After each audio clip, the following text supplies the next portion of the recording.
Before we begin our journey into the sleepy realm of medieval history, I would love it if you could take a moment to subscribe to the channel and give this video a like if you are enjoying it. Your support means the world to me and helps me create more relaxing content for you. I would also love to hear from you in the comments below. Please let me know where you're watching from and what time it is for you right now. It always amazes me to think that people from all over the world are gathering here together, finding peace and rest through these gentle stories. Whether it is early morning, late afternoon, or the quiet hours of the night where you are welcome here in this peaceful space we are creating together. Now, let yourself settle in wherever you are. Perhaps you are nestled under soft blankets in your favorite spot, or lying down where the day's worries can finally melt away. Feel the weight of your body sinking into the surface beneath you, each muscle releasing its tension with every slow, steady breath you take. Imagine the air around you as warm and gentle, like a soft evening breeze that carries with it the faint scent of old parchment and weathered stone. You can almost hear the distant crackling of a medieval hearth, its amber flames dancing lazily as they cast long, peaceful shadows across ancient walls. Picture yourself in a quiet corner of an old monastery, library where centuries of knowledge rest silently on wooden shelves, and where the only sounds are the gentle rustling of pages turned by an evening wind and the soft whisper of your own breathing.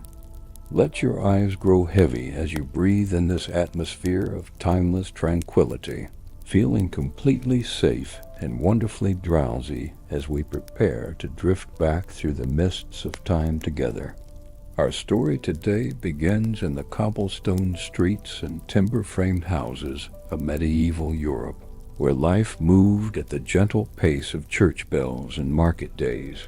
and where the laws that governed daily life were far stranger and more peculiar than anything we might imagine today.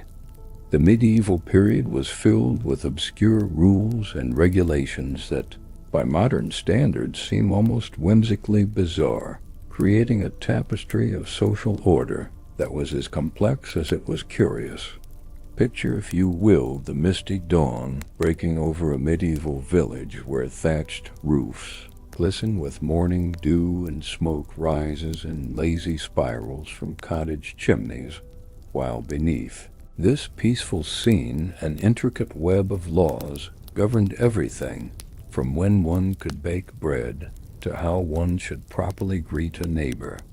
These were not the harsh, dramatic laws of conquest and battle that we often hear about,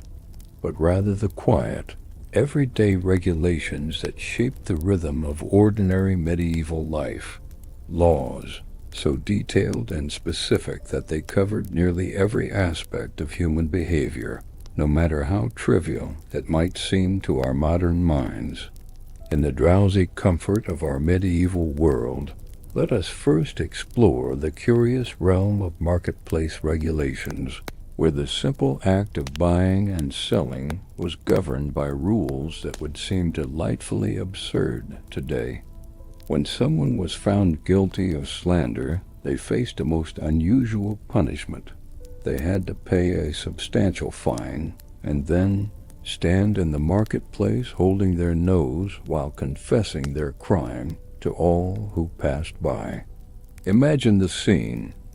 a bustling market square where merchants call out their wares in melodic voices, the air filled with the sweet scent of fresh bread,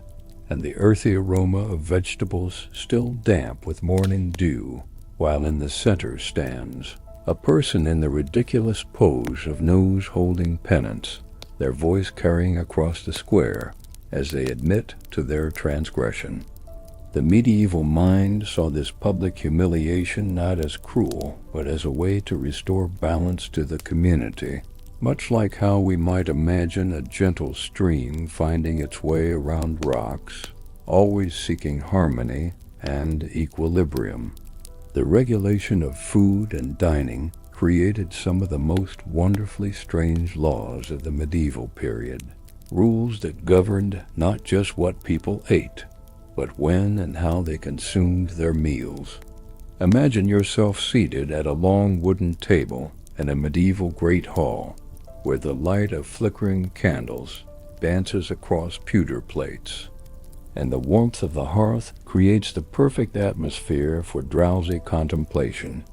Medieval European laws included restrictions so specific that even eating certain foods on particular days could result in punishment, creating a calendar of culinary rules that followed the rhythm of religious observance and seasonal celebration. Picture the gentle confusion of a medieval baker who had to remember not only which grains to use for different types of bread, but also which days of the week certain breads could be sold, which hours of the day ovens could be lit, and even how many loaves each household was permitted to purchase, all while the soft morning light filtered through diamond-paned windows and the peaceful sounds of awakening village life drifted through the bakery door. In the realm of marriage and family life, medieval laws created a framework of regulations that seem almost dreamlike in their specificity and strangeness. Medieval couples faced restrictions on when they could be intimate, with laws dictating that certain days of the week, including Thursdays, Fridays, and Sundays, were considered inappropriate for marital relations. Picture a medieval household where husband and wife navigate these complex rules while going about their daily routines. Perhaps she tends to her herb garden while he works at his craft, both moving through their days with a gentle awareness of these temporal boundaries that governed their most private moments. The medieval calendar became a tapestry of permissions and restrictions woven together with threads of religious devotion and social custom, creating a rhythm of life that ebbed and flowed like ocean tides, sometimes allowing closeness and sometimes requiring patience and restraint. The curious world of medieval animal laws reveals perhaps some of the most charmingly bizarre regulations ever conceived by human society, rules that treated creatures with a seriousness that borders on the magical. In medieval Europe, there were actually laws preventing people from throwing cats out of windows, as this was believed to release evil spirits into the home. Imagine the medieval mindset that saw in every household cat not just a pet or pest controller, but a potential vessel for supernatural forces, requiring specific legal protections to maintain the spiritual balance of the community. Picture a medieval cottage where a tabby cat sleeps peacefully by the hearth, protected not only by the affection of its human companions, but also by the formal weight of the law. While outside the diamond-paned windows, the village settles into the quiet rhythms of evening, and the gentle hoot of an owl reminds everyone that they, too, live within a world where the natural and supernatural intertwine like threads in a well-worn tapestry. As we drift deeper into the sleepy realm of medieval regulations, we encounter the wonderfully detailed laws that govern personal appearance and clothing, rules that seem to emerge from a world where every thread and color carried social significance.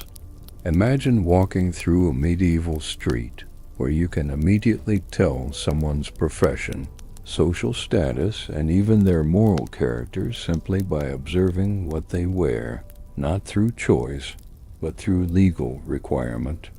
Picture a medieval tailor's shop where bolts of fabric are organized not just by color and texture, but by the social classes, legally permitted to wear them, where the simple act of choosing cloth for a new tunic requires careful consideration of sumptuary laws that dictated everything from the length of sleeves to the number of buttons allowed on a garment. These regulations created a visual language of social order, where walking through a medieval town was like reading a living book, each person's appearance telling a story governed by centuries of legal tradition and custom. The medieval approach to timekeeping and work schedules produced some of the most delightfully specific laws ever recorded. Regulations that divided the day into segments, as precisely as a monastery bell tower marks the hours for prayer. The Middle Ages were filled with laws that regulated not just what work could be done, but when it could be performed, creating a calendar of labor that followed both religious and practical considerations. Picture a medieval craftsman's workshop where the rhythm of hammer on anvil must stop at certain hours, not due to fatigue or darkness, but because the law has determined that particular times are unsuitable for particular types of work. Imagine the peaceful transition between work and rest, where legal requirements created natural pauses in the day's activities, allowing time for contemplation, prayer, and the simple pleasure of watching shadows lengthen across cobblestone streets, while the gentle sounds of evening gradually replaced the purposeful noise of daily labor. The regulation of entertainment and leisure activities in medieval society created a fascinating web of permissions and prohibitions that governed how people could spend their free time. Picture a medieval village green where the simple act of playing games was subject to complex legal considerations. Certain games were permitted on specific days, others were restricted to particular social classes, and some were banned entirely during religious seasons. Imagine the peaceful confusion of medieval children trying to remember which games they could play on which days, while their parents navigated equally complex rules about dancing, music, and storytelling. These laws created a rhythm of celebration and restraint that followed the medieval calendar like a gentle dance where periods of permitted joy alternated with times of required solemnity, creating a pattern of community, life that rose and fell like the soft breathing of someone drifting off to sleep. Medieval laws governing personal hygiene and cleanliness reveal a society deeply concerned with maintaining social order through the regulation of even the most intimate aspects of daily life. Picture a medieval bathhouse where the simple act of washing was governed by rules about who could bathe, when with whom, and using which facilities regulations that created a complex social choreography around the basic human need for cleanliness.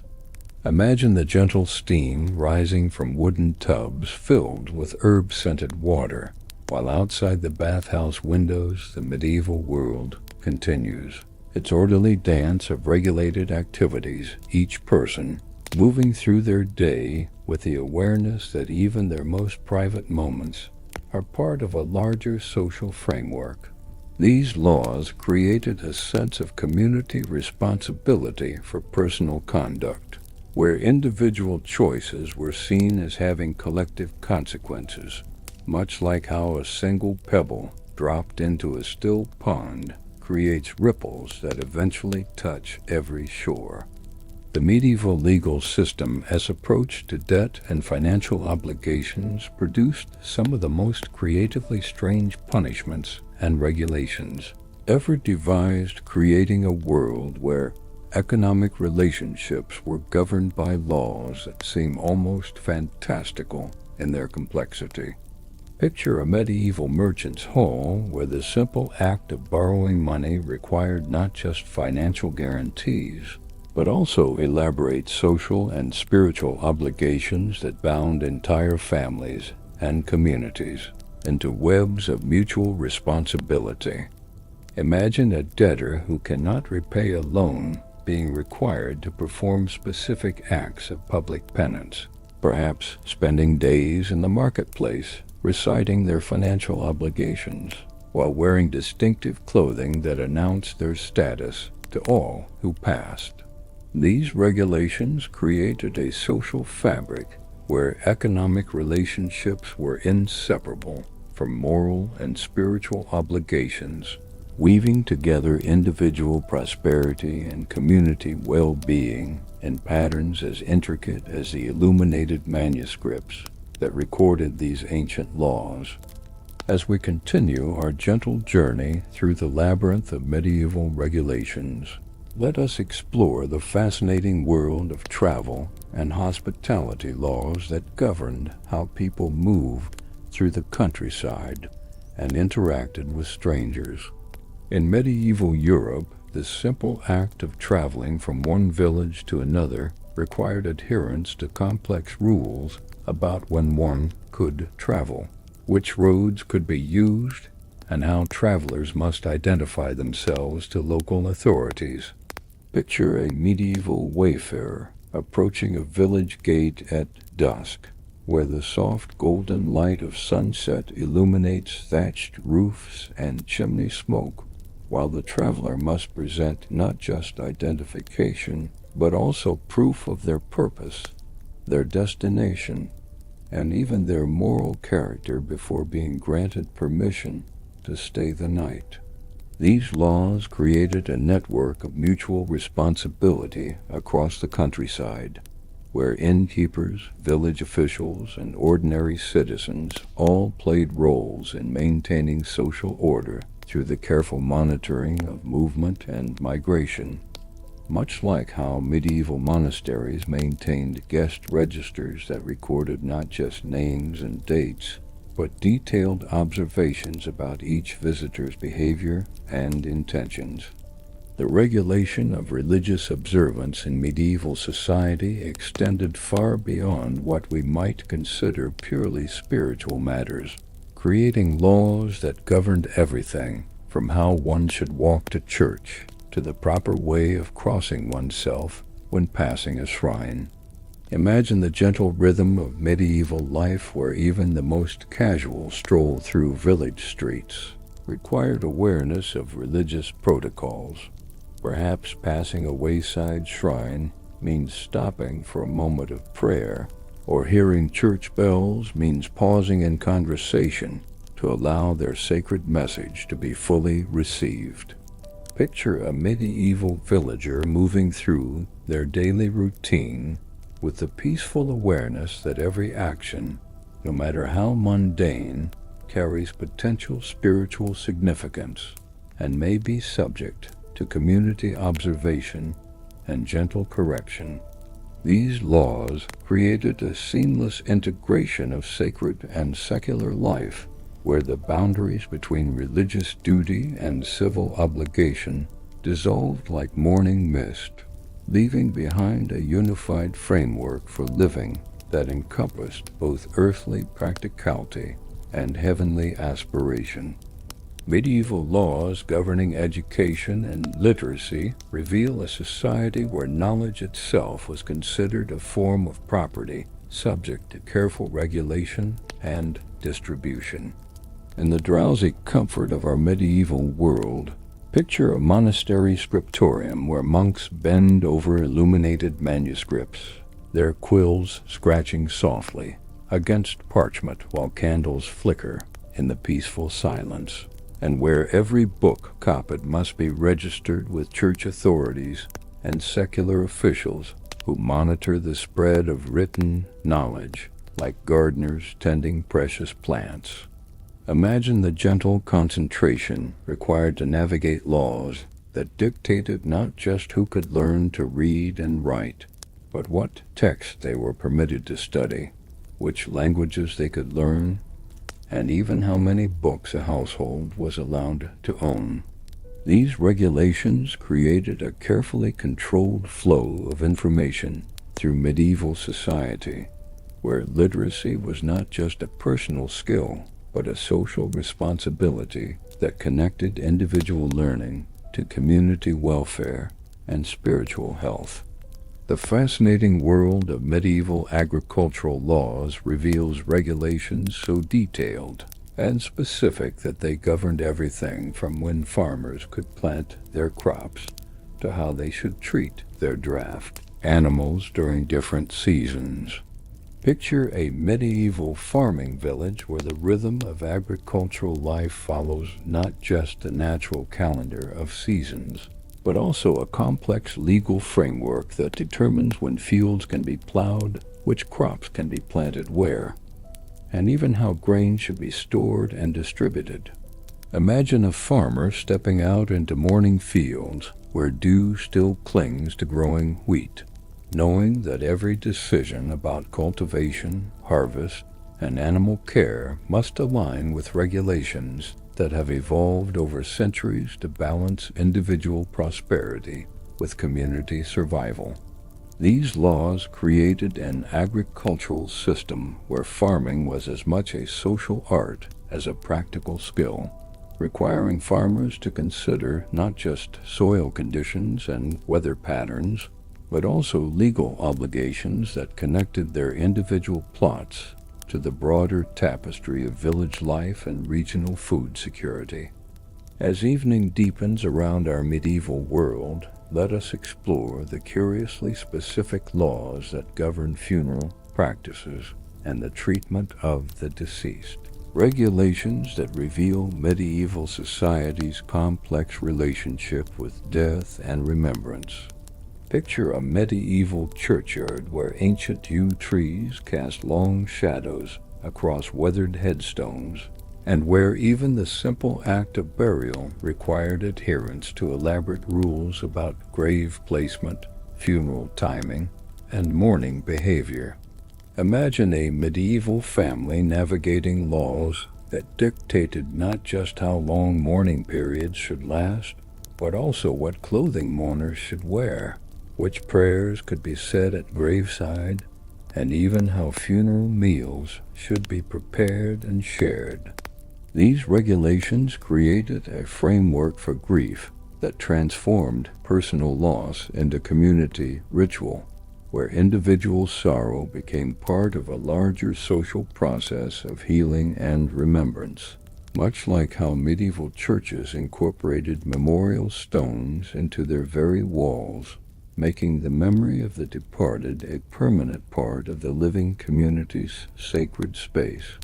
The medieval approach to managing markets and trade produced some of the most wonderfully detailed regulations ever created. Laws that governed not just what could be sold, but when, where, and how commercial transactions should take place.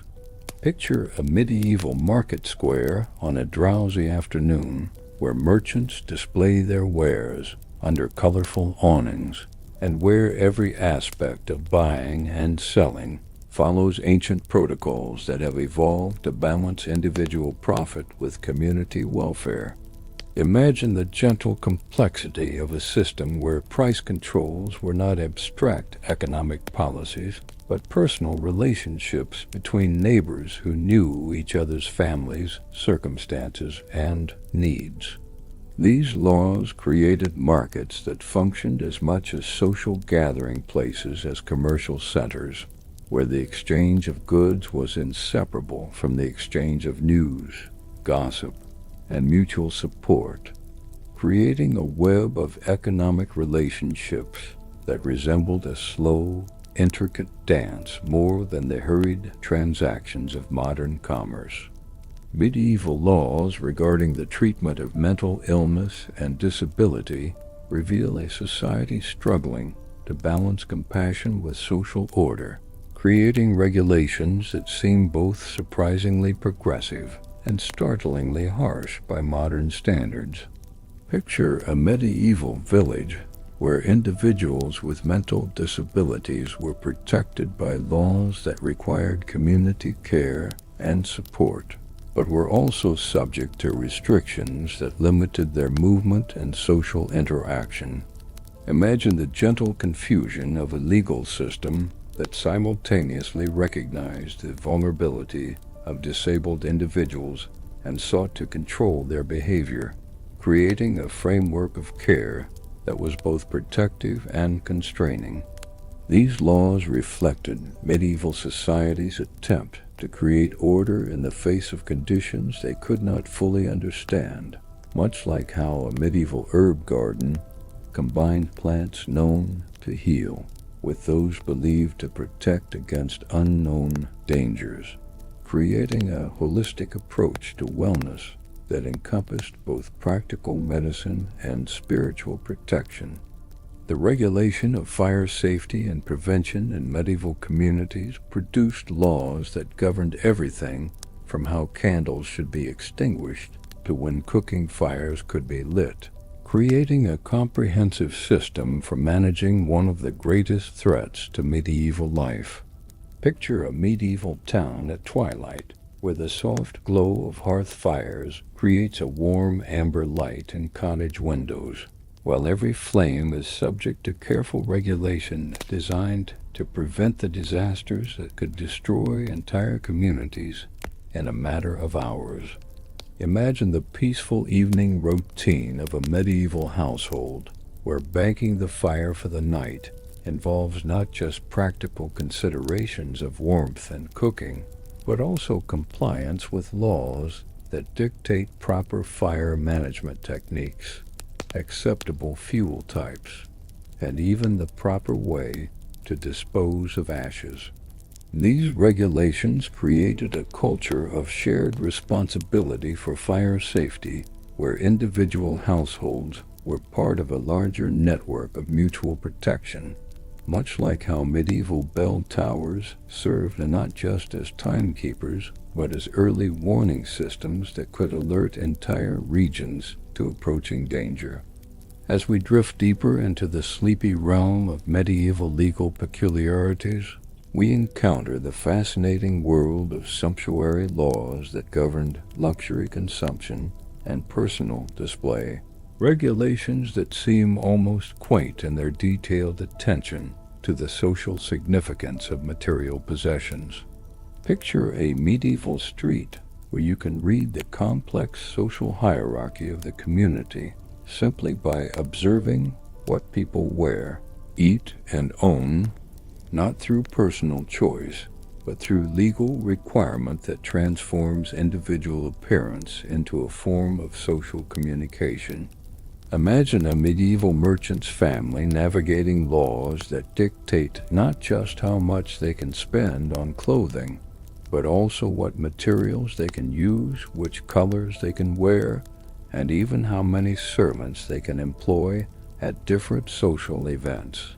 These regulations created a visual language of social order, where personal consumption became a carefully regulated form of community expression, much like how medieval illuminated manuscripts used gold leaf and precious pigments not just for beauty, but as symbols of spiritual and temporal authority that communicated complex messages about power, devotion, and social relationships.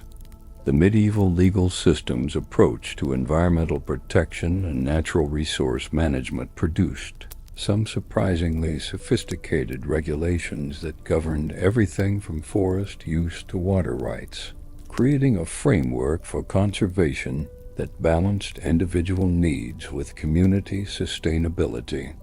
Picture a medieval forest where ancient oaks shelter clearings filled with wildflowers, and where even the simple act of gathering firewood requires adherence to complex rules about which trees can be cut, when harvesting can occur, and how forest resources should be shared among community members.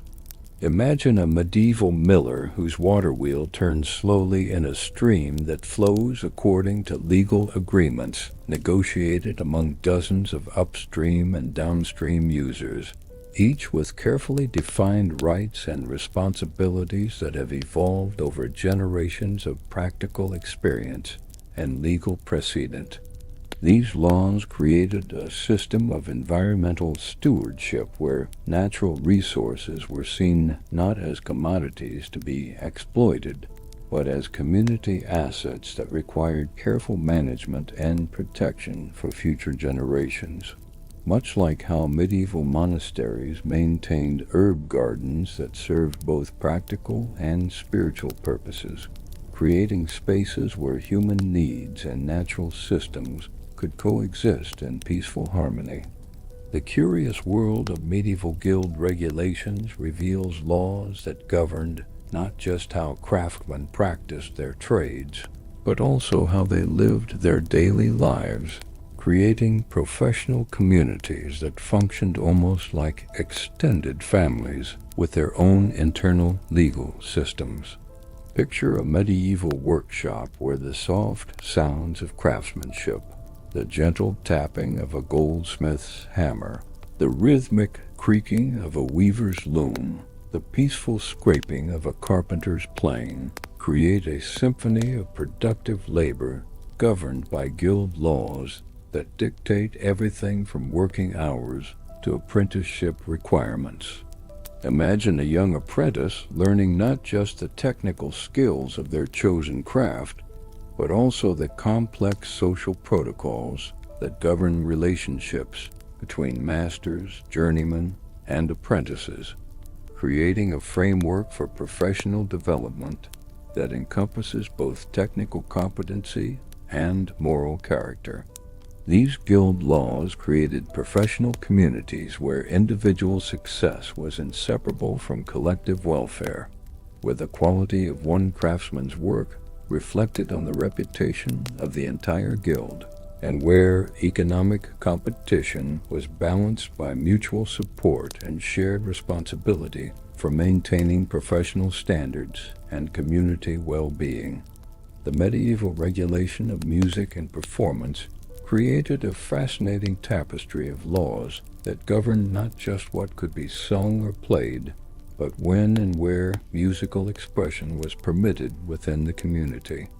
Picture a medieval town square at twilight, where the soft strumming of a lute drifts through the evening air. But even this gentle entertainment is subject to complex regulations that dictate which songs can be performed on which days, what instruments are appropriate for different social occasions, and even how loudly musicians are permitted to play at various hours.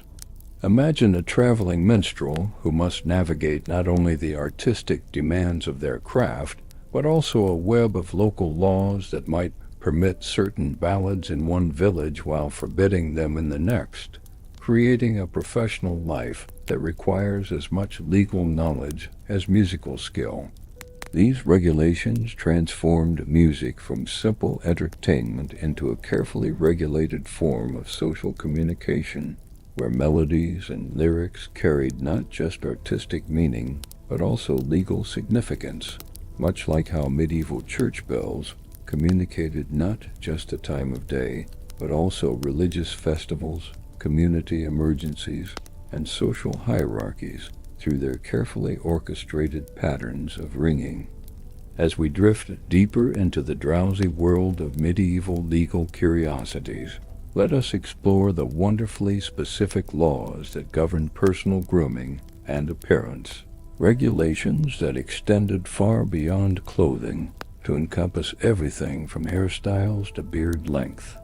Picture a medieval barber's shop where the simple act of trimming hair requires careful attention to laws that dictate appropriate styles for different social classes, ages, and professions, creating a world where personal grooming becomes a form of legal compliance.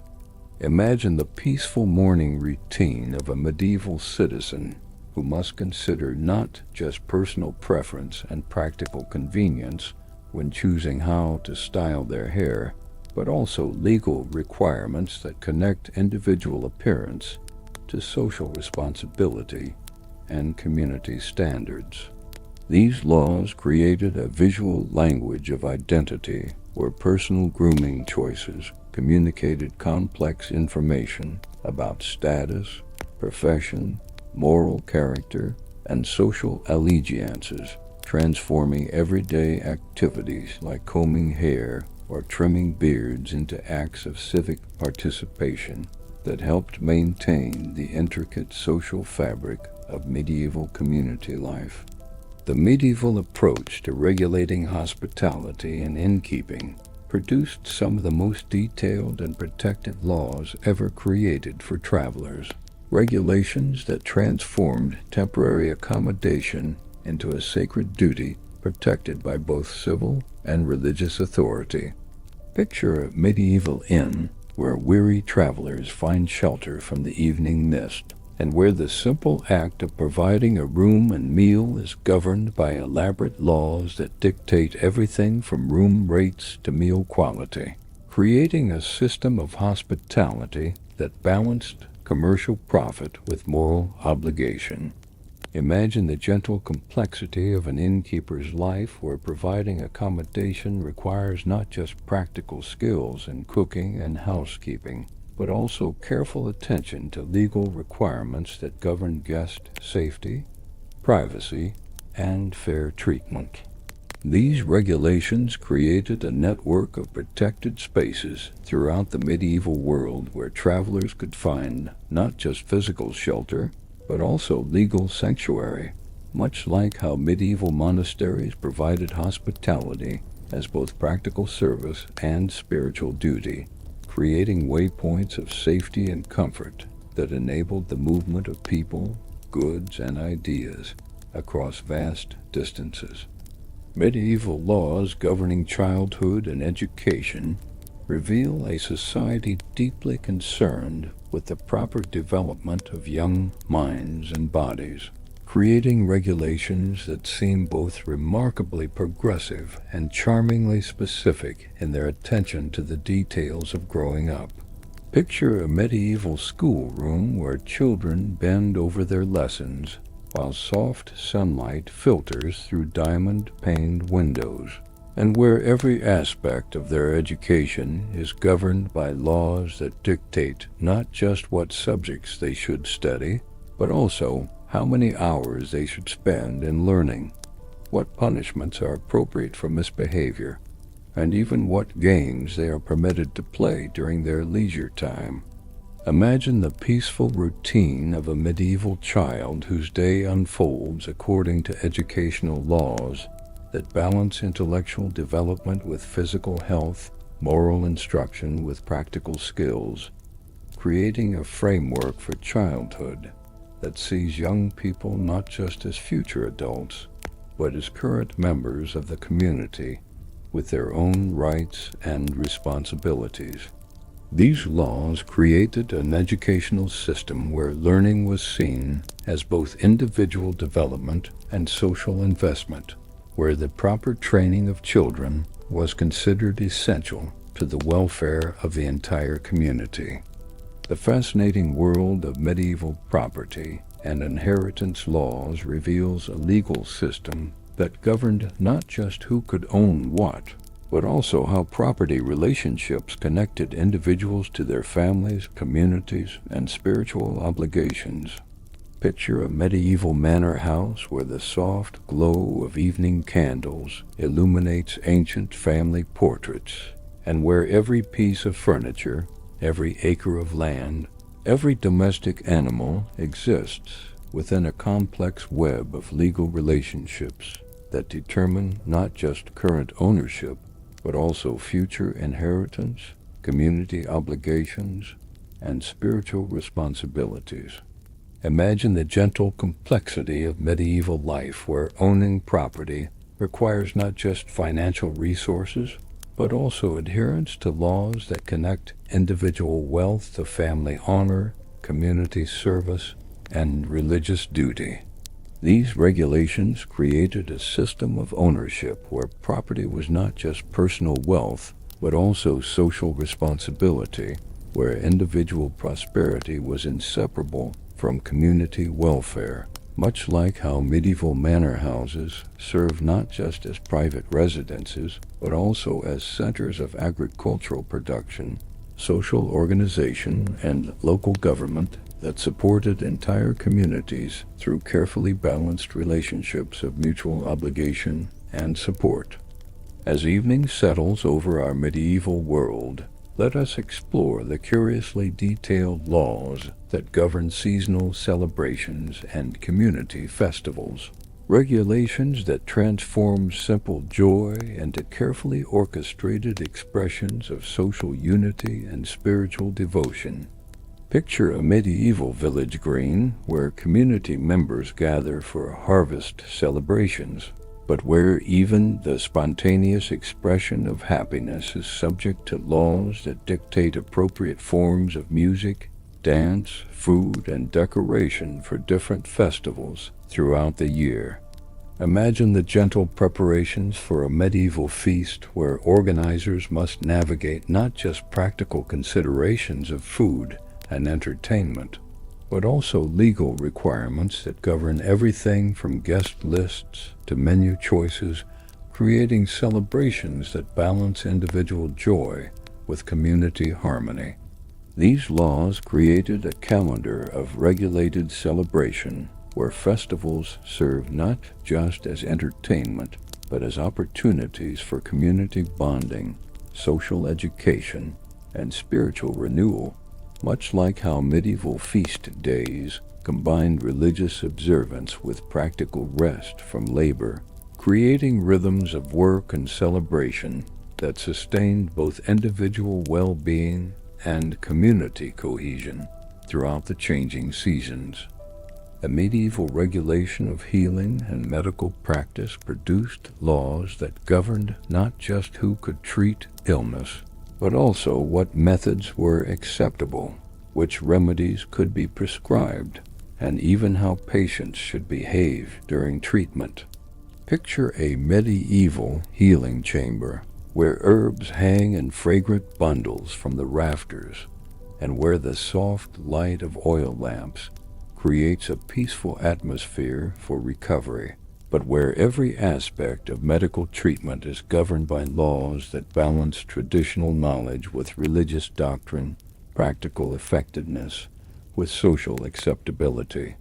Imagine a medieval healer whose practice requires not just knowledge of herbal remedies and healing techniques, but also careful attention to legal requirements that govern professional conduct, patient relationships, and the spiritual dimensions of illness and recovery.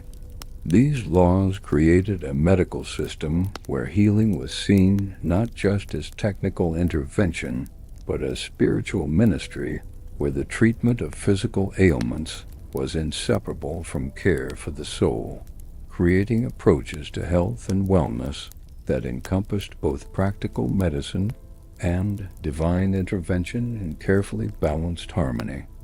Medieval laws governing weights and measures reveal a society obsessed with fairness and accuracy in commercial transactions, creating regulations so detailed that they governed not just standard measurements, but also the proper care and calibration of measuring instruments.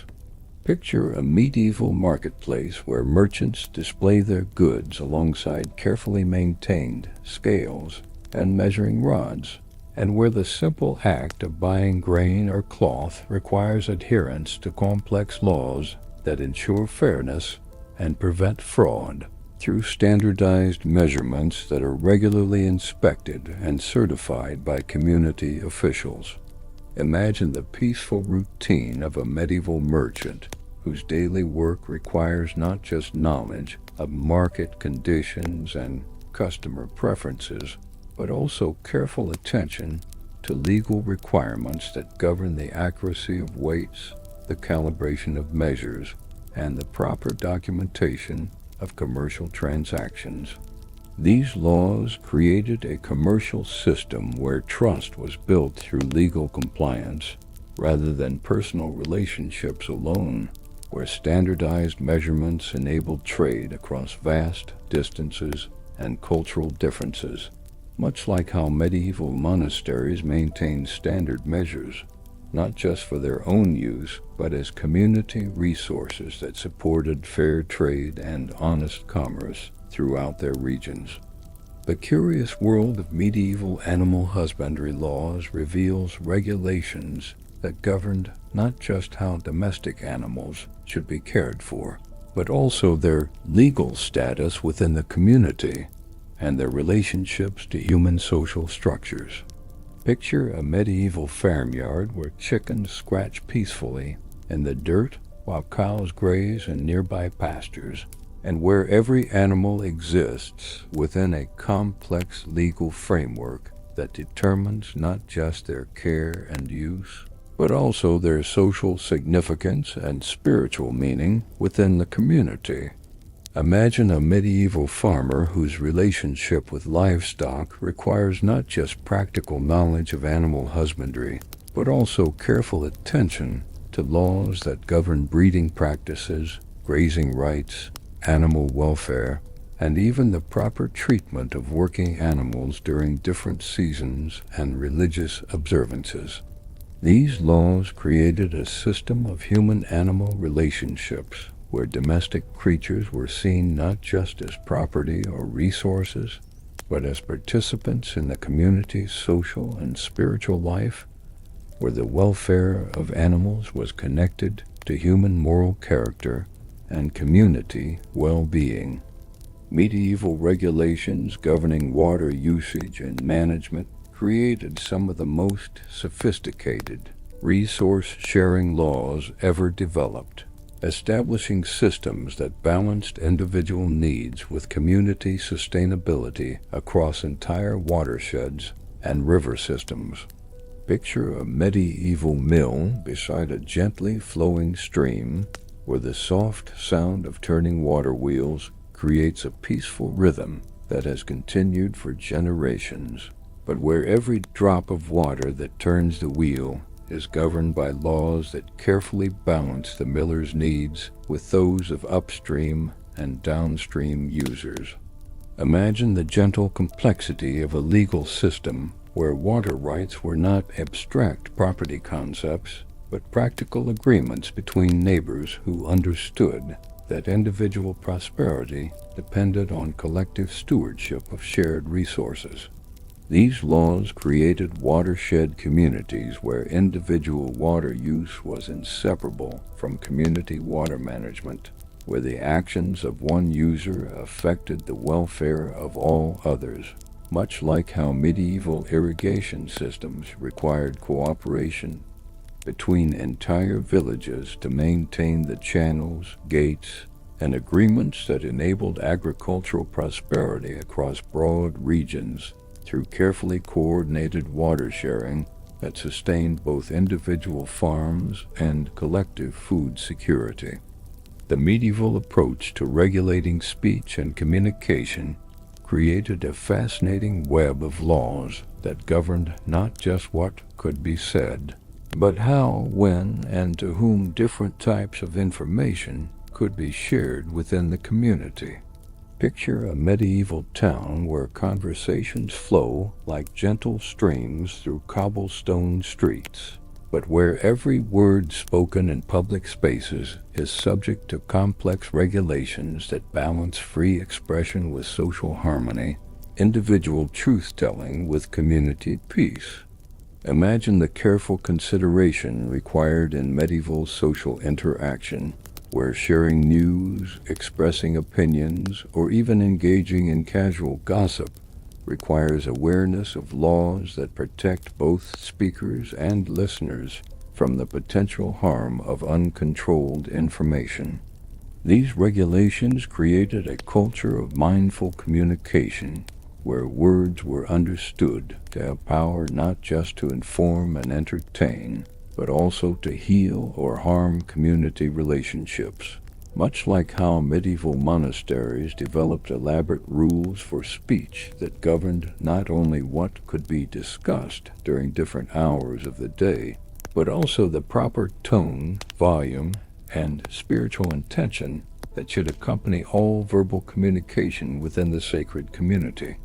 As we drift deeper into the peaceful realm of medieval legal peculiarities, let us explore the wonderfully specific laws that governed gift-giving and hospitality, regulations that transformed simple acts of generosity into complex social rituals with profound legal implications. Picture a medieval feast hall where the warm glow of torchlight illuminates tables laden with food and drink, and where every gift offered and received is governed by elaborate laws that dictate appropriate presents for different social relationships, proper timing for gift exchange, and even the correct way to accept or decline offerings from others. Imagine the gentle complexity of medieval social life where offering a simple token of friendship requires careful consideration of laws that connect individual generosity to family honor, social status, and community obligations.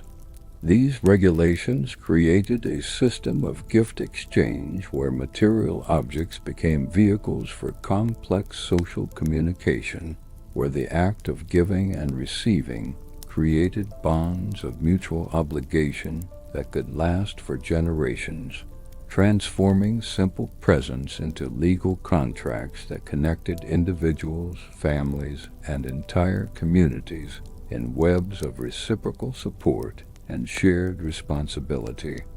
Medieval laws governing the treatment of strangers and foreigners reveal a society struggling to balance protection of community interests with obligations of hospitality and human compassion.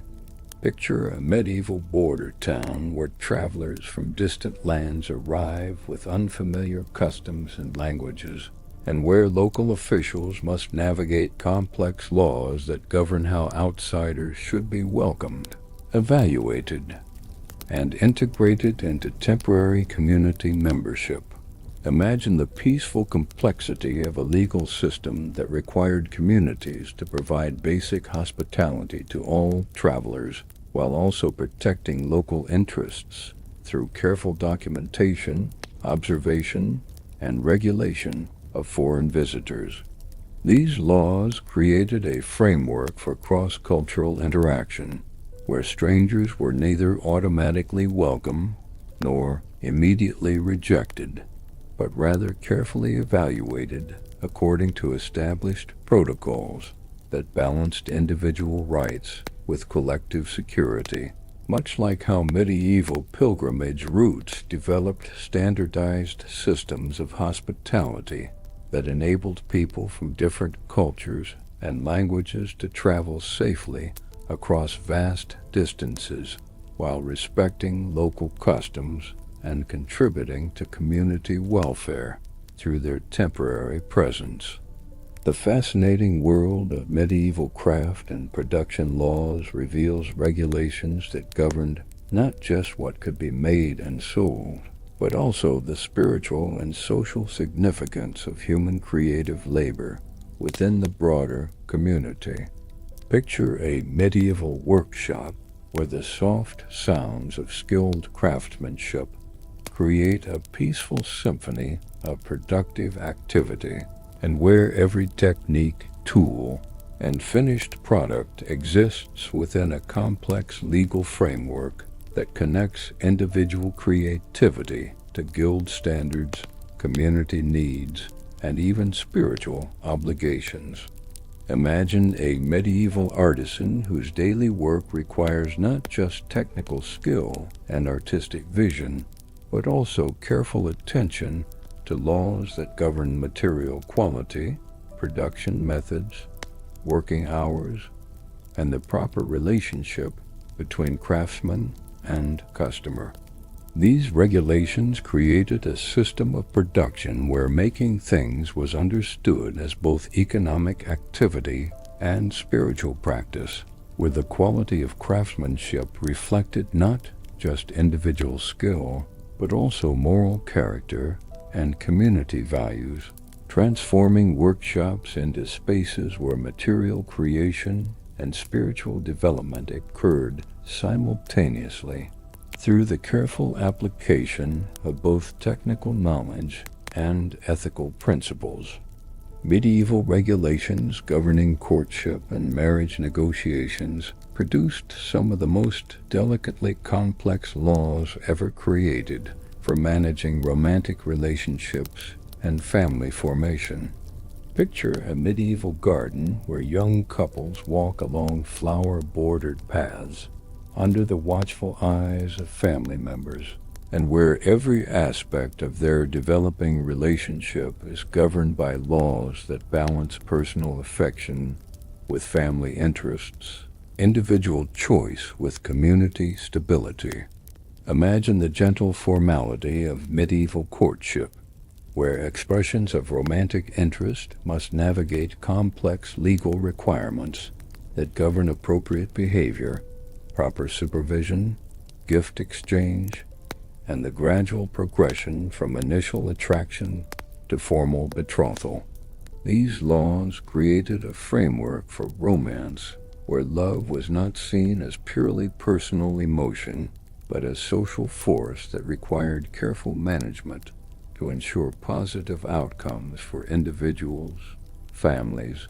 and the broader community. Much like how medieval marriage contracts were not just legal documents, but spiritual covenants that connected romantic partnerships to divine blessing and community support through elaborate ceremonies that transformed private affection into public commitment.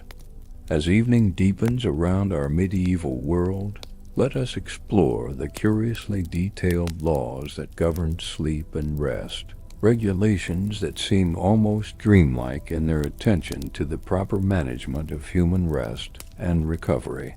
Picture a medieval household where the soft glow of dying embers in the hearth creates the perfect atmosphere for peaceful slumber, but where even the simple act of going to bed is governed by laws that dictate appropriate bedtimes for different ages and social classes, proper sleeping arrangements for family members and servants, and even the correct way to prepare sleeping spaces for optimal rest and spiritual protection. Imagine the gentle evening routine of a medieval family where preparing for sleep requires not just physical comfort and practical safety, but also compliance with regulations that connect individual rest to family harmony and community well-being. These laws created a culture where sleep was understood not just as biological necessity, but as spiritual opportunity, where the vulnerable state of slumber required legal protection and social support to ensure that rest truly restored both body and soul for the challenges of the coming day. The medieval approach to regulating charitable giving and community support produced laws that transformed simple acts of kindness into carefully structured systems of mutual aid and social responsibility.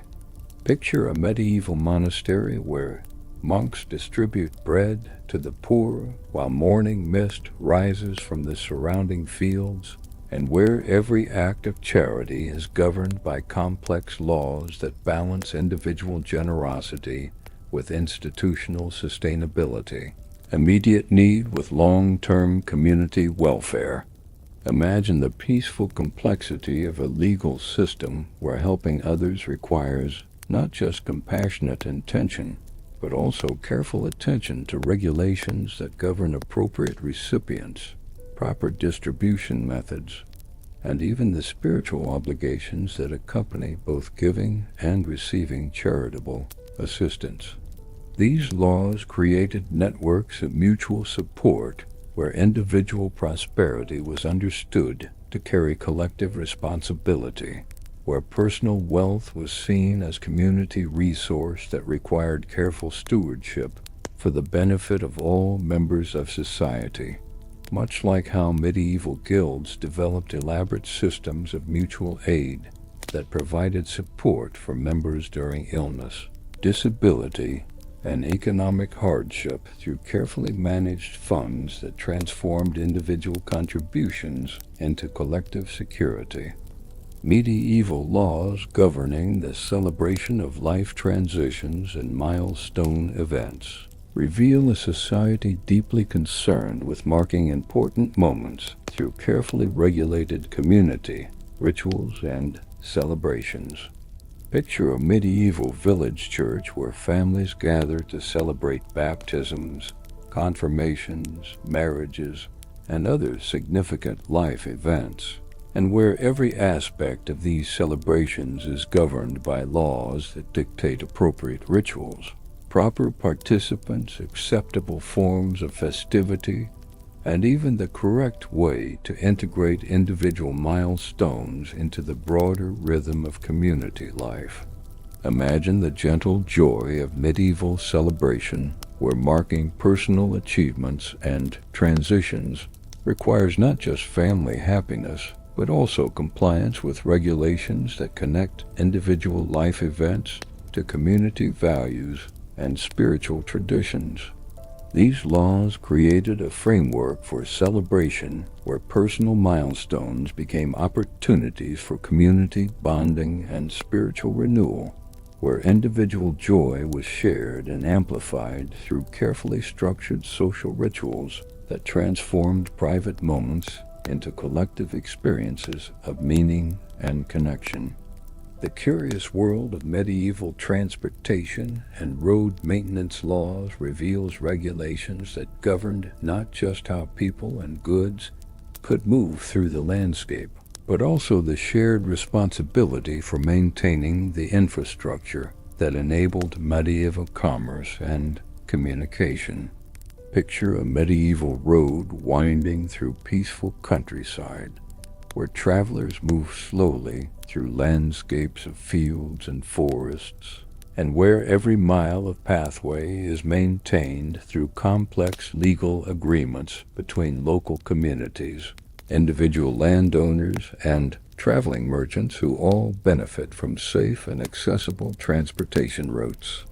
Imagine the gentle cooperation required to maintain medieval transportation systems, where road repair and improvement requires not just practical engineering skills, but also careful negotiation of legal obligations that balance individual property rights with collective transportation needs. These laws created networks of maintained pathways that connected isolated communities to broader regional and international systems of trade and communication, much like how medieval bridges were often maintained through elaborate legal arrangements between multiple communities that shared both the costs of construction and the benefits of improved transportation access. Medieval regulations governing waste disposal and sanitation created surprisingly sophisticated systems for managing community health through careful attention to the proper handling of human and animal waste, garbage disposal, and water quality protection. Picture a medieval town where narrow streets wound between timber-framed houses, and where every household must comply with complex laws that govern not just personal cleanliness, but also community sanitation through proper waste disposal, latrine maintenance, and protection of shared water sources. Imagine the peaceful morning routine of a medieval household, where daily cleaning tasks require not just personal preference for tidiness, but also careful attention to legal requirements that connect individual sanitation practices to community health and environmental protection. These laws created systems of shared responsibility for public health, where individual households were part of larger networks of mutual dependence that required cooperation and compliance to maintain the sanitary conditions necessary for community survival, transforming simple cleaning tasks into acts of civic participation that demonstrated individual commitment to collective welfare and environmental stewardship. The medieval regulation of color and dye usage created a fascinating world where even the simple act of choosing what hue to wear carried profound legal and social significance within the carefully ordered hierarchy of community life. Picture a medieval dyer's workshop where vats of indigo, madder, and saffron bubble gently over low fires, filling the air with earthy, herbal scents, and where every shade produced is governed by complex laws that dictate which colors can be worn by different social classes, professions, and age groups. Imagine the peaceful contemplation required of a medieval citizen choosing clothing colors, where personal preference must harmonize with legal requirements that transform individual appearance into a form of social communication as regulated and meaningful as spoken language. These laws created a visual vocabulary of status and identity, where colors carried legal weight and social responsibility, where wearing the wrong shade could result in fines or public correction, but where compliance with color regulations helped maintain the social harmony that medieval communities valued above individual expression, much like how medieval illuminated manuscripts used gold, blue, and red not just for aesthetic beauty, but as carefully chosen symbols that communicated spiritual and temporal authority through their precisely regulated application. As we continue our gentle drift through the labyrinth of medieval regulations, let us explore the wonderfully specific laws that govern the keeping of domestic gardens and the cultivation of herbs, flowers, and vegetables within the controlled spaces of medieval households. Picture a medieval cottage garden where rows of lavender, rosemary, and sage grow in neat plots bordered by low hedges, and where every plant cultivated is subject to laws that govern not just what can be grown, but when seeds can be planted, how harvests should be shared with neighbors, and even which herbs require special licenses due to their medicinal or magical properties.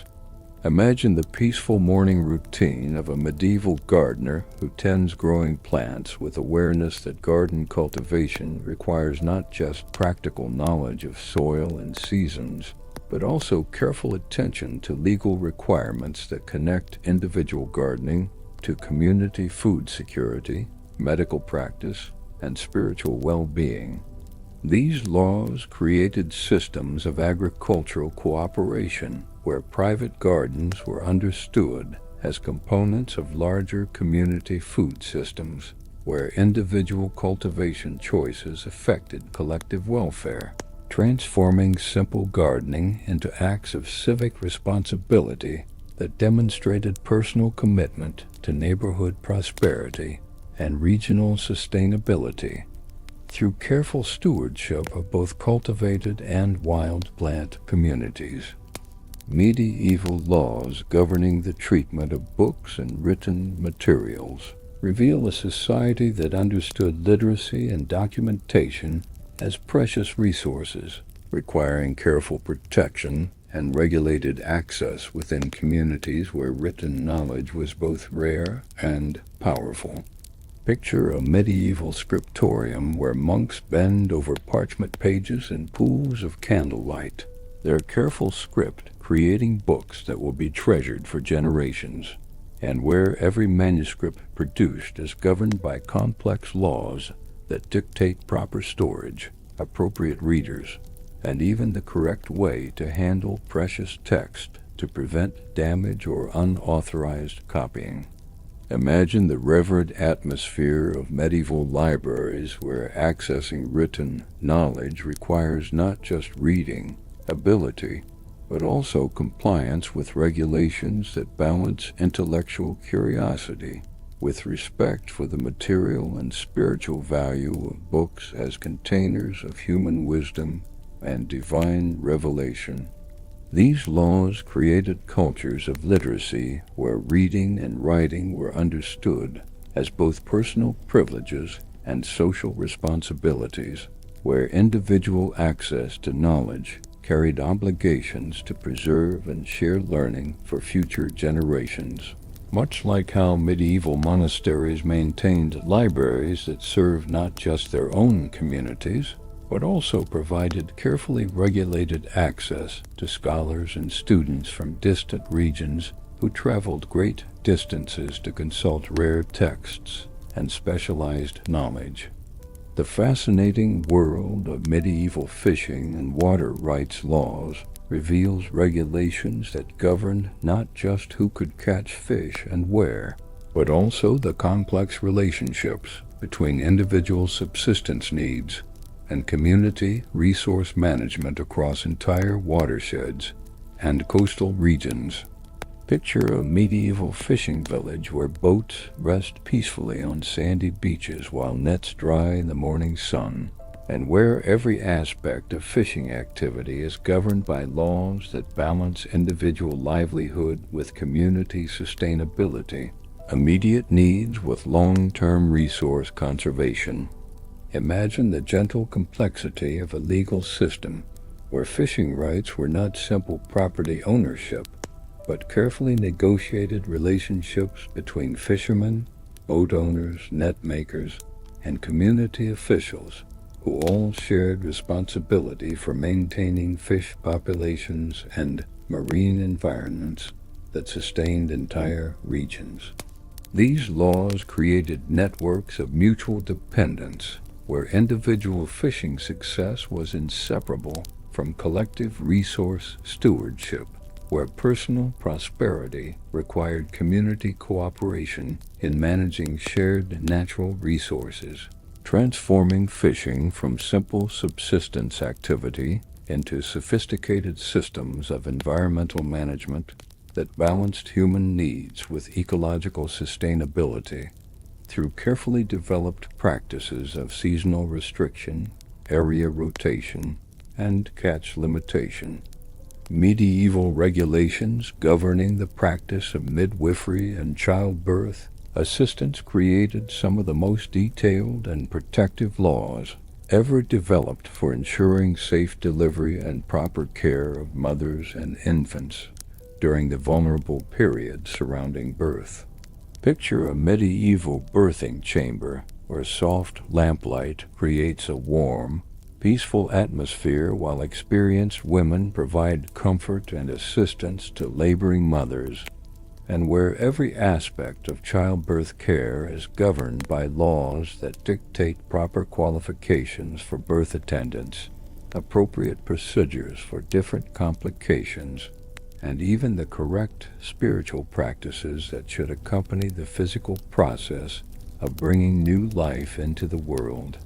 Imagine the gentle expertise required of medieval midwives, who must navigate not just the practical challenges of assisting birth, but also complex legal requirements that govern professional conduct, record-keeping, and the proper integration of medical knowledge with religious observance and community customs. These laws created systems of birth care where individual expertise was balanced with collective responsibility, where personal skill was inseparable from community accountability in ensuring positive outcomes for both mothers and children. Much like how medieval guilds regulated other professions to maintain standards of competence and ethical conduct that protected both practitioners and clients through carefully structured systems of training, certification, and ongoing supervision. As evening settles peacefully over our medieval world, let us explore the curiously detailed laws that govern the management of household servants and domestic workers, regulations that balance the needs of employers with the rights and protections of people who worked within the intimate spaces of family life. Picture a medieval manor house where servants move quietly through daily routines of cooking, cleaning, and maintenance, and where every aspect of domestic work is governed by laws that dictate appropriate working conditions, fair compensation, proper treatment, and even the correct relationship between servants and family members. Imagine the gentle formality of medieval household management, where employing domestic help requires not just practical arrangements for housing and payment, but also careful attention to legal obligations that protect worker rights while maintaining household harmony and social order. These laws created frameworks for domestic employment where individual service relationships were part of larger social systems that balanced personal autonomy with economic necessity,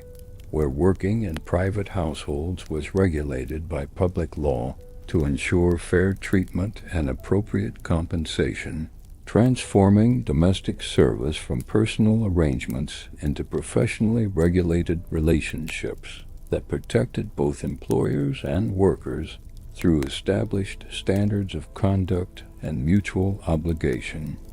The medieval approach to regulating textile production and clothing manufacture produced laws that governed every stage of the process, from raising sheep and growing flax to spinning thread, weaving cloth, and sewing finished garments. Picture a medieval textile workshop where the soft sounds of spinning wheels and looms create a peaceful rhythm of productive activity, and where every aspect of cloth production is governed by complex laws that dictate fiber quality, thread standards, weaving techniques, and even the proper way to finish and dye completed textiles. Imagine the careful attention required of medieval textile workers who must navigate not just the technical challenges of creating quality cloth, but also legal requirements that govern material standards, production methods, and trade practices that connect individual craftsmanship to regional commerce and international trade. These laws created textile industries where individual skill was inseparable from collective quality control, where personal craftsmanship contributed to community reputation and economic prosperity through carefully maintained standards that ensured met the expectations of both local customers and distant markets. Much like how medieval trade routes developed around reliable sources of high-quality cloth that met standardized specifications for durability, appearance, and value, medieval laws governing the treatment of mental and physical disabilities reveal a society attempting to balance compassion and care with practical limitations and social order, creating regulations that seem both surprisingly progressive and problematically restrictive by contemporary standards. Picture a medieval community where individuals with various disabilities participate in daily life according to their abilities, and where their treatment is governed by laws that require family and community support, while also limiting certain rights and opportunities based on contemporary understanding of different conditions.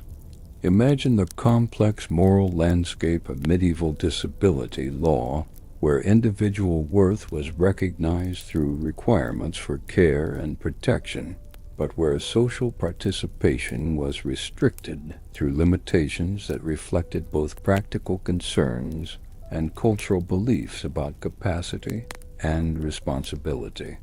These laws created systems of care where disability was understood as both personal challenge and community obligation, where individual limitations required collective response and support, but where that support came with social restrictions about capacity, agency, and social participation, transforming disability from purely personal experience into regulated social status that carried both protections and limitations. The curious world of medieval brewing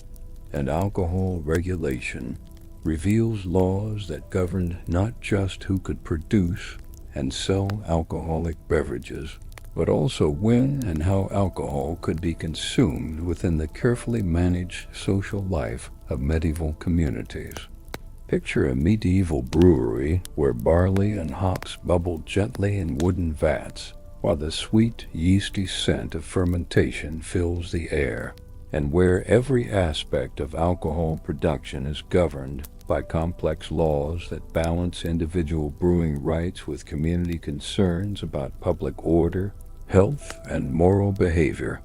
Imagine the peaceful complexity of medieval drinking culture, where consuming alcohol requires awareness of legal restrictions that govern appropriate times for drinking, suitable locations for consumption, proper behavior while intoxicated, and even the correct social protocols for sharing drinks with others.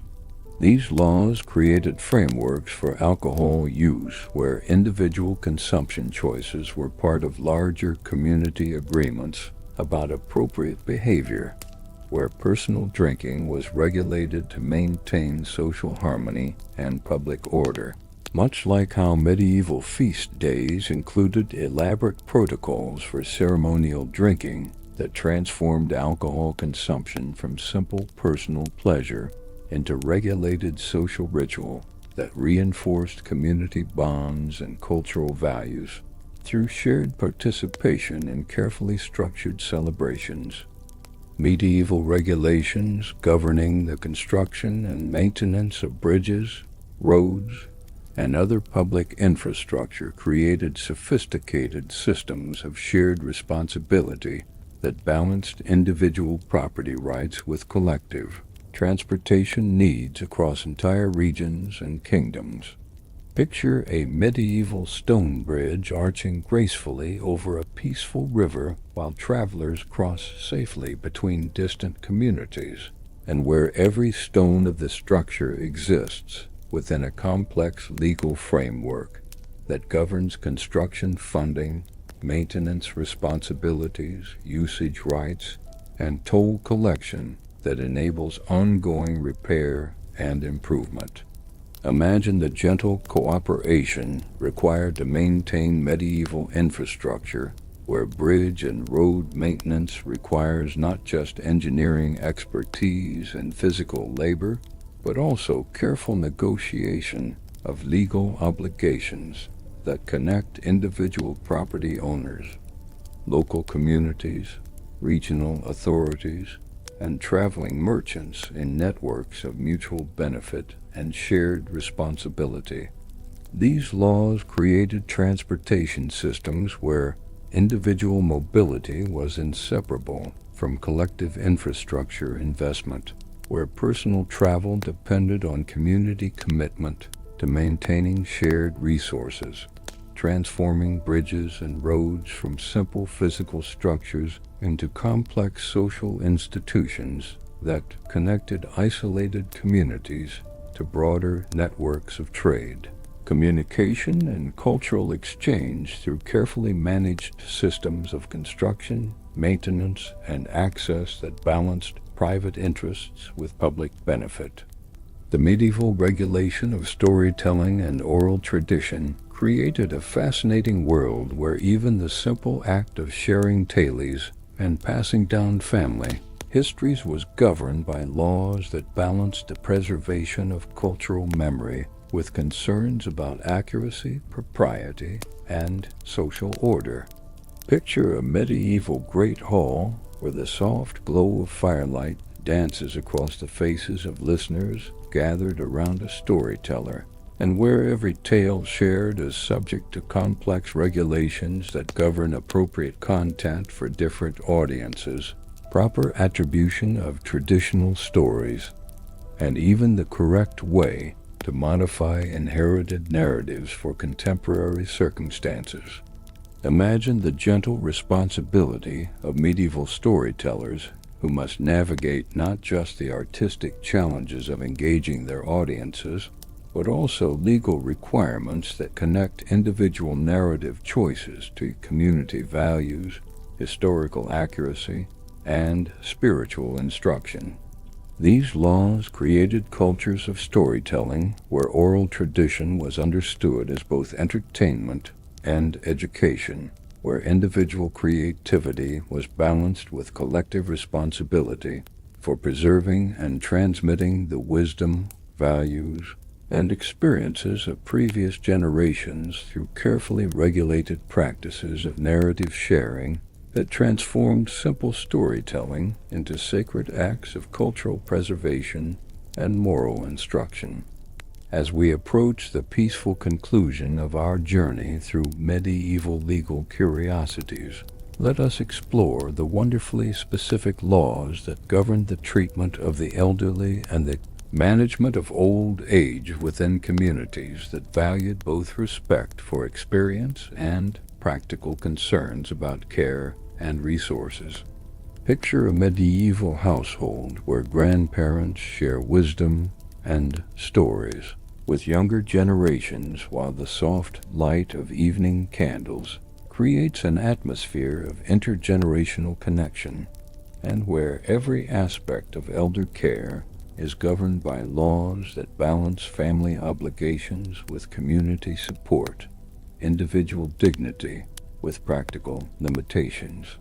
Imagine the gentle complexity of medieval aging, where growing older requires not just personal adjustment to physical changes, but also navigation of legal frameworks that govern inheritance rights, care responsibilities, decision-making authority, and social participation in ways that honor experience while acknowledging the realities of declining capacity.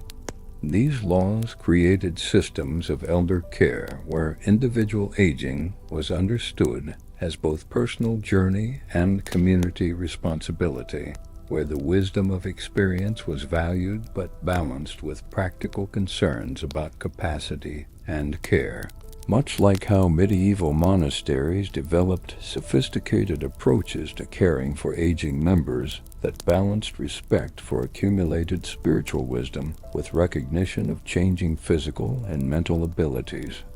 Medieval laws governing the celebration of seasonal changes and agricultural cycles reveal a society deeply connected to natural rhythms, creating regulations that transform the simple passage of time into carefully structured opportunities for community bonding, spiritual renewal, and practical preparation for changing conditions. Picture a medieval village green where community members gather to mark the spring planting or autumn harvest, and where every seasonal celebration is governed by laws that dictate appropriate rituals, proper participants, acceptable forms of festivity, and even the correct way to integrate natural cycles into human social and spiritual life. Imagine the peaceful anticipation of medieval seasonal celebrations, where marking natural transitions requires not just personal observation of changing weather and growing cycles, but also compliance with regulations that connect individual experience of seasonal change to community values and spiritual traditions that have developed over generations of careful attention to the relationships between human society and natural environment.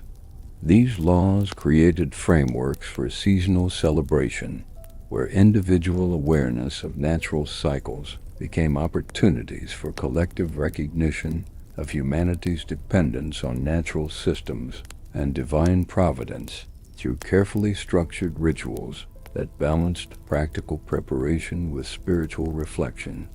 The fascinating world of medieval conflict resolution and dispute settlement laws reveals a society that preferred negotiation and community mediation to formal legal proceedings, creating sophisticated systems for resolving disagreements that balanced individual rights with collective harmony.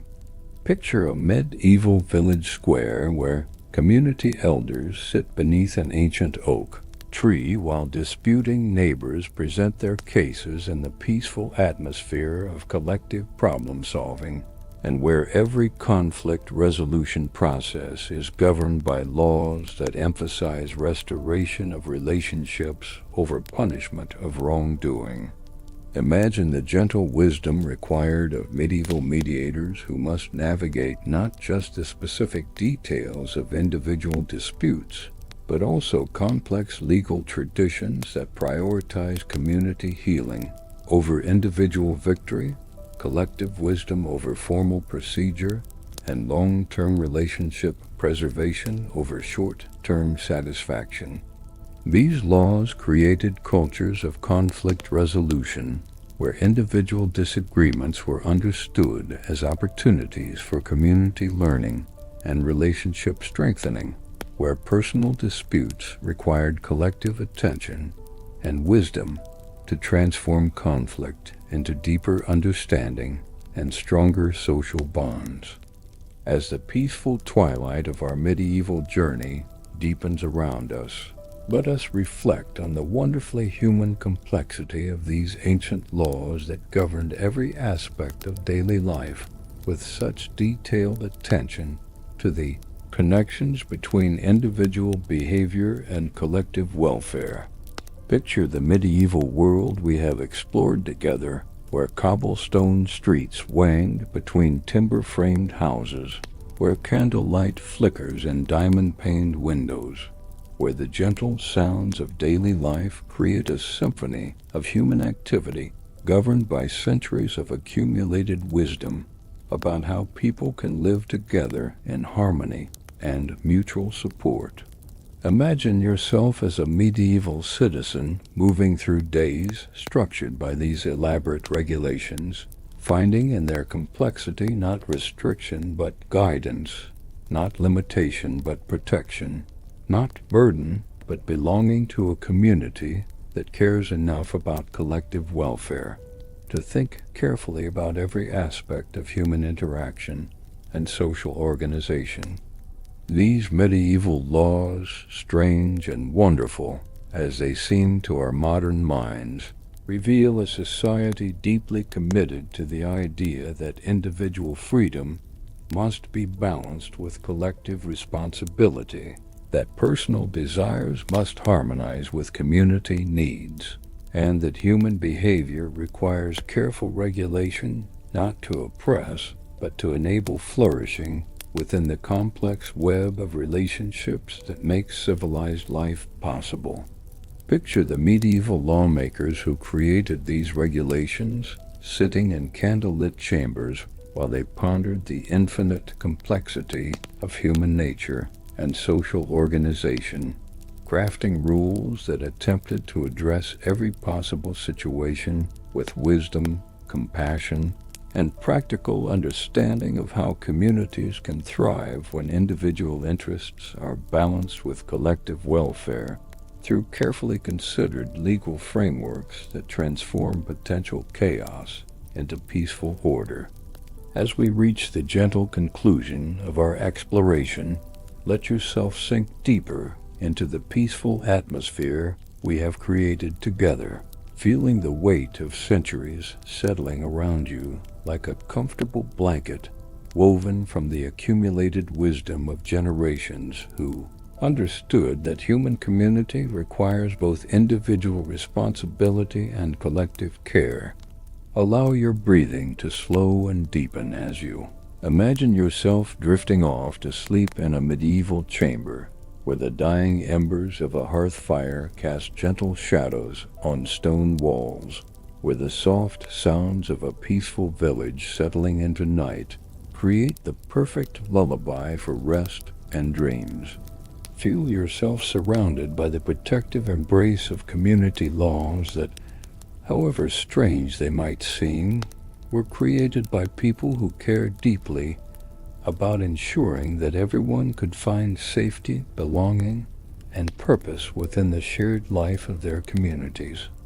Let these ancient laws fade gently into the background of your consciousness, like the distant sound of medieval church bells marking the peaceful hours of night, their strange specificity and wonderful complexity becoming a gentle soundtrack for sleep that carries you peacefully into dreams, where you too might find yourself walking through cobblestone streets, breathing air scented with wood smoke and herbs, moving through days structured by the careful wisdom of people who understood that true freedom comes not from the absence of rules, but from living within communities that care enough about collective welfare to think deeply about how individual actions affect the happiness and security of all. Sleep now, peaceful and protected, in the gentle embrace of human community and the accumulated wisdom of ages, knowing that you are part of the long story of people who have always sought to live together in harmony, respect, and mutual care, creating through their careful attention to the details of daily life the conditions where all can flourish and find peace. Rest well, dear listener, in the knowledge that however complex and strange these medieval laws might seem, they represent humanity's ongoing effort to create communities where everyone belongs, everyone matters, and everyone can find the peace and security necessary for a life well lived. Let sleep come gently now, carrying you into dreams of medieval gardens where herbs grow in careful rows, of village squares where neighbors gather in friendship, of chambers where candlelight creates perfect peace for rest and renewal. Sleep deeply, sleep peacefully, surrounded by the protective wisdom of communities that understood the sacred responsibility of caring for one another through the patient creation of laws that balance freedom with responsibility, individual desires with collective needs, and personal dreams with shared hopes for a world where all can thrive in harmony and peace.